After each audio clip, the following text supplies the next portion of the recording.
Hi friends, இப்போ இந்த வீடியோவில் நம்ம விஜய் அண்ணனை பற்றி தாங்க பார்க்க போகிறோம். விஜய் அண்ணனை பற்றி ஒவ்வொரு நாளைக்கும் ஒவ்வொன்று பேசலாம் போல், அந்த அளவுக்கு புதுசாக ஏதோ பண்ணிகிட்ருக்காருங்க. ஒன்றுமே பண்ணாத இவ்வளோ நாள் ஆட்சியில் இருந்தவங்களை விட்டுட்டு ஏதோ நல்லது பண்ணணும்னு நினைக்கிற மனுஷனை ஏன்டா இந்தளவுக்கு குடையிறீங்க அப்படிங்கிற மாதிரி தான் ஆச்சு. சரி பரவாயில்ல விடுங்க, வழக்கம் போல் அவங்க அதாவது எதிர்க்கிறதுக்கு எது இருந்தால் மட்டும்தான் வாழ்க்கையில் முன்னேற முடியுங்கிறது அண்ணனோட கருத்து. அதே தான் நம்மளும் ஃபாலோ பண்ண போகிறோங்க. இப்படி இருந்தாலுமே அடுத்த திட்டமாக இன்றைக்கி சிங்கப்பெண் படை இன்னைக்கு ஓப்பன் பண்ணுறாங்க. அது மட்டும் இல்லைங்க, சிங்கப்பெண் படையில் இருக்கவங்களுக்கு எந்த பாதிப்பும் வரக்கூடாதுன்னு தெளிவாக வேற இருக்காரு.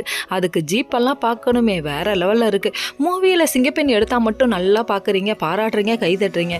ரியல் லைஃப்பில் சிங்கப்படை உருவாக்க அவர் எவ்வளோ கஷ்டப்பட்டுருக்காரு. அதுக்காக ஒரு பாராட்டுக்களை போட வேண்டாமா? தயவு செய்து கமெண்ட் செக்ஷனில் பாராட்டிட்டு போங்க.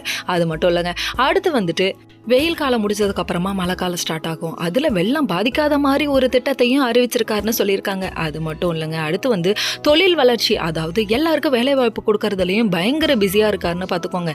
எடுத்தோடனே இப்படி சொடக்கு போட்டு மேஜிக் பண்ணுறது இல்லைங்க.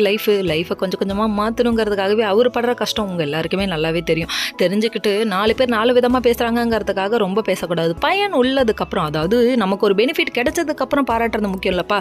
கஷ்டத்துலேயும் கூட இருக்கணும்ப்பா. அதுதான்ப்பா உண்மையான ரசிகன் தொண்டனுக்கு எல்லாருக்கும் அர்த்தம். தயவு செய்து புரிஞ்சுக்கோங்க. அண்ணன் நல்லது செய்வார், ஆனால் செய்யறதுக்கான கால அவகாசத்தை தயவு செய்து கொடுங்க.